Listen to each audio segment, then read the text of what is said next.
sick to death of Jane Seymour bashing. I mean, I understand you don't like Jane Seymour. Okay, you have that right. You don't need to like Jane Seymour. But do not go in a video about Jane Seymour and then bash Jane Seymour and then complain when people bash at you. I cannot stand when people go and want to just troll other people's videos about any topic and then complain when people smash them back. But going back to Jane, every single video about Jane gets harassed by Anne Boleyn fans. And I'm getting sick of it because, for me at least, Anne Boleyn fans hate Jane Seymour because Jane Seymour is the reason why Anne got her head chopped off. Okay, did we forget the part where Anne helped be the reason to get rid of Catherine of Aragon, where she spent the rest of her life like in near poverty, dying, could not see her child, and put Mary down to the road to becoming Bloody Mary, and yet we hate on Jane but embrace Anne. And you can't say two bad things about Anne without getting bashed by the whole damn world. And I don't even, like, for me, Anne and Jane are like on the same level of me liking them. Like, I like them exactly the same. People may think I like Jane more than Anne. Not the case. I like them both equally. I just cannot stand the double standard between the two women. Yes, Jane is not as exciting as Anne.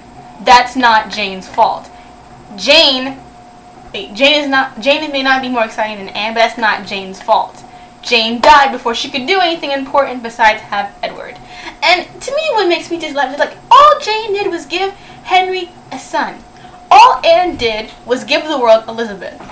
That's it. I mean, the only other thing she was partly responsible for doing was helping push the Protestant Reformation. I'm Anglican, so I can appreciate that. Thank you. But she also put the whole country apart and led to the slaughter of how many Catholics. So it's just like, it's a good and bad altogether. The best thing Anne did was give birth to Elizabeth. So why do you hate Jane for giving birth to Edward? I don't get that. I don't get why that whole thing is done. Like, everyone just says all she did was have a son. All Anne did was have a daughter.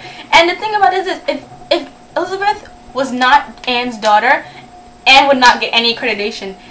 Elizabeth is her greatest triumph in the entire thing, because Henry didn't even die loving her. Henry died loving Jane. And Jane would have had her victory if Edward had become like a great king and lived. But he didn't. Mary became Bloody Mary, unfortunately, and therefore Catherine gets tossed aside. And because Anne managed to give birth to Elizabeth, and Elizabeth ended up being great, Anne suddenly gets a cheer because she gave birth to Elizabeth. First of all, Anne didn't hardly raise Elizabeth. She was 3 when the woman died. And it's just like, it just irritates me so much. And it's not just history. In every single fandom I'm in, almost every single one, the bitchy, fierce character gets more accreditation than the nice character. Always. It's like being nice is obsolete. Blair Waldorf has more fans than Serena van der Woodsen and Vanessa Abrams, who are both much nicer characters. I don't understand it. Jane is not a bad person. She didn't do anything so terrible that Anne herself didn't do. If anything, Anne was worth. Anne gloated the whole thing in her face. Jane at least had the sense to wait until the woman was dead and get a thing. Catherine was still alive and Anne was taking her throne, replacing her daughter. I mean, how is Jane the bitch in this situation? Anne was not a terrible person, but she wasn't a great person. But yet she has all this fame and praise for being nothing but a womb. And Jane can't get the same because she was a womb. Can't take it.